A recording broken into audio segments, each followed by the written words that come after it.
Hello everyone and welcome to Commander Training. My name is Scoundrel and in this video we'll be covering some basic concepts that you will need to know to get a head start over your competition. This video is brought to you by EA Game Changers and they have sponsored this video too. I played this game in very high volumes, so it was nice of EA to sponsor this. So without further ado, let's get into it and start cracking. Now the tutorial will teach you some basic concepts like creating units, moving those units, capturing the control point. It will also teach you a little bit about counters, what units counter other units, and how to control your harvester. It will also introduce you to the concept of multiple platforms, which you will need to control at the same time. After the tutorial and after you've gone through the various UI screens, you'll note that you have got a lot of things on your screen that you'll need to pay attention to. The first of which is the upgrade screen. Now, you are introduced to this throughout the tutorial, however, you aren't really told what you should be spending your credits on and what you should be leveling up. It is my opinion that you should definitely look to level up some of your more basic units first. These are your bread and butter units. They are going to get you through the early phases of the game, and things like the Rhino and the Rifleman are infinitely useful at any stage in the game. Also pay attention to your bounties. They refresh every day. You should definitely complete them as they give you a huge payout. I would always recommend that if you do anything on a daily basis, complete your bounties. If you're interested in an alliance, you can join, create, or search for an alliance on the alliance screen. This is a good way to link up with friends, a good way to make new friends, and you'll also be able to learn a bit about the game from people who have already been playing. The inbox will tell you current ongoings in Command & Conquer Rivals, including the newly introduced competitive scene. And you can also add friends. Link your EA account and link your Facebook account if you want to try and keep your account secure. You can also go to the leaderboard, which is my personal favorite. You can look at some of the top players in the game right now. You can look at which decks they are using and aspire to craft a deck of similar standard. Now remember, certain decks are used in certain metas and the meta evolves as you climb the ladder, but this is a good way to see what the newest and freshest decks are and the best way to assess how you need to be building your decks in the future. You can also see the decks that they have used as of late. You can also check out their recent match history. You'll also be able to have a look at their collections as well, seeing which units they've leveled up and which units they favour, and have a look at the overall power level of those different units. The last thing that I recommend that you do is link your account in the settings to an email.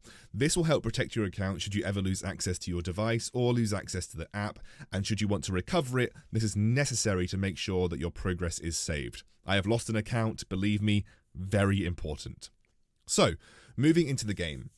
Now, I will talk about this game in particular, but I'll also be highlighting some very important concepts. A lot of Command & Conquer Rivals is about reading your opponent and countering them. It's all about a game of cat and mouse. Who can counter the opponent more readily and who can spend just the right amount of resources to control the nuclear launch pads.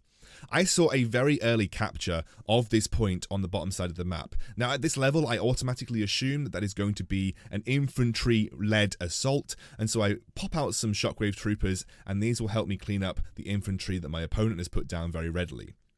Now, pathing is very important in this game. Pathing is the route at which your units take to get to a certain location.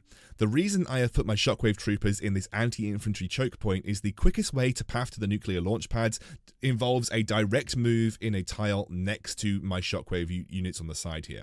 And as you can see, they have absolutely out-traded their worth in Tiberium. I don't mind them dying because they are already very low and it will free up a unit slot for me in the long run. You only have access to 6 unit slots, so you have to make sure that you use those slots wisely. The reason that I'm keeping my units in these stationary defensive positions is because stationary units always fire first. Command & Conquer Rivals generally gives defenders the advantage. As you see on the top side of the map, I kept my Rifleman a little bit further back on this plate, but that's because if the enemy moved in to counter those units and take control, I can always use that choke point area that we highlighted earlier to pop down my turret and allow it to do some work on infantry that are trying to contest me. Now, I actually end up losing control of this missile despite having had control for the majority of the match so far. That is because the progress bar on the missile will go up regardless of who is controlling the actual missile launch pads. And this means at the end of the day, whoever controls it towards the end of its progress bar is going to be the one that fires the missile. This allows last minute steals and it can also be quite an exciting turnaround for a lot of players. I'm going to talk a little bit about pathing in extra detail here. As you can see, I've finally used that pit bull on the bottom side of the map to contest my enemy harvester. Contesting my enemy harvester will give me a Tiberium payout if I get the kill, but it'll also slow down my enemy's Tiberium gain, which is very important for controlling this match as the game progresses. You can see that I pathed my Pitbull in a term that we called micro to micro it away from my enemy missile units. He didn't respond very quickly and I got a free kill onto the Tiberium harvester, giving me a large Tiberium payout and also allowing me to regain control of the missile areas, forcing my enemy to play catch up.